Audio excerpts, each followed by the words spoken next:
this is a flat tire, so we'll have no air in it. Oh no, flat. It's going, and you're really sad. You just hear that sound, and you know nothing. There's no air coming back into it, it's just going out. Your friends just take off and leave you behind. Yeah. But lucky for you, you got your tire levers in here. You want to slide one under the bead of the rim, pull it out, and then get, if necessary, another one.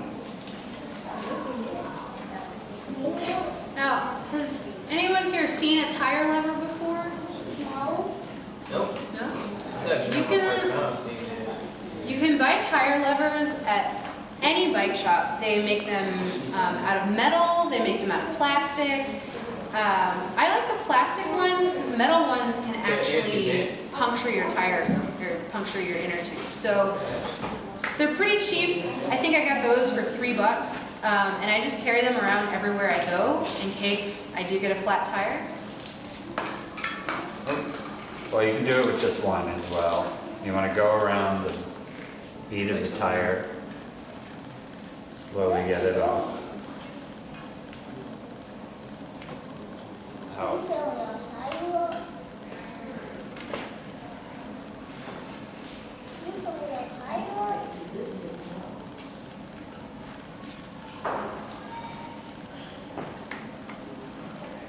Want to roll it back.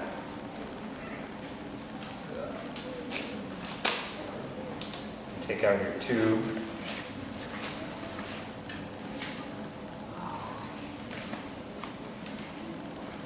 So when you get a flat tire, it's not actually the tire itself that is flat, it's actually the inner tube inside the tire that's flat.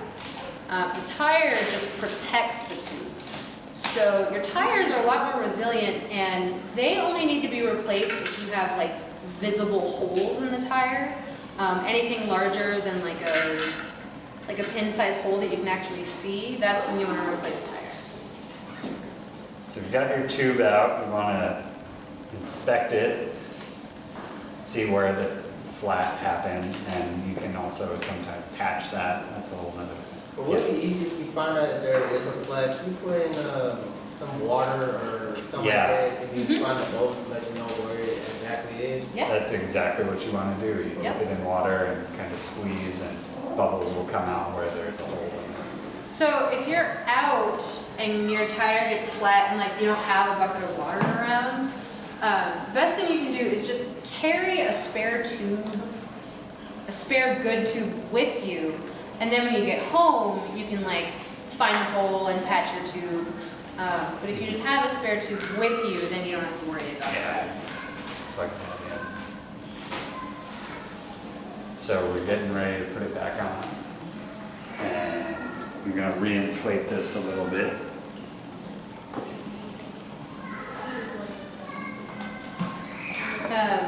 And a full-size pump, you can't really carry around with you. I mean, you can, but it's not very convenient. This is a hand pump. Hand pumps are nice because you can reuse them and they never go bad. You can carry these or CO2 cartridges, but those you can only use one at a time, and they take up a lot less space. So it just depends on what you prefer to use. Hand pumps are really difficult. Like you can get your tire pumped enough to get you home, but they can be really, really strenuous to use. So we're just going to demonstrate on a full-size pump.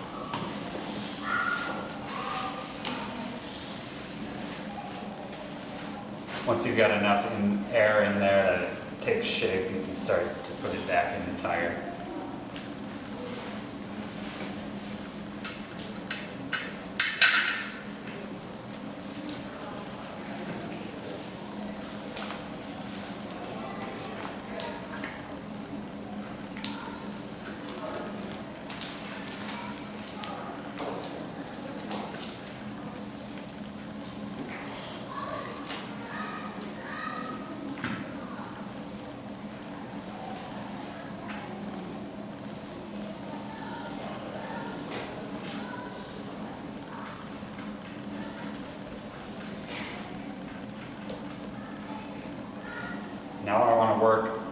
opposite the tire valve.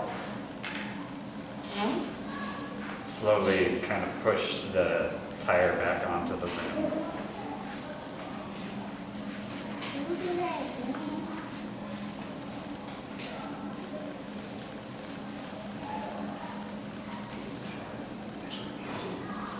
Now it's easy until you get to the end, where it starts to get a little tight. And you push it up.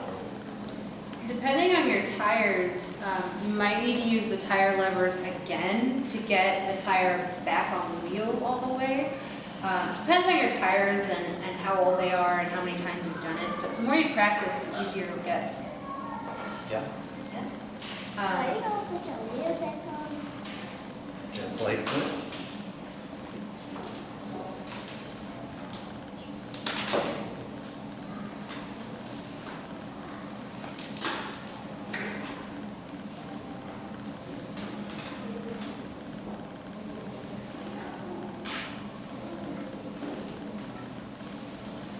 And the back tire can be a lot more complicated because you have like the chain and all that stuff going on.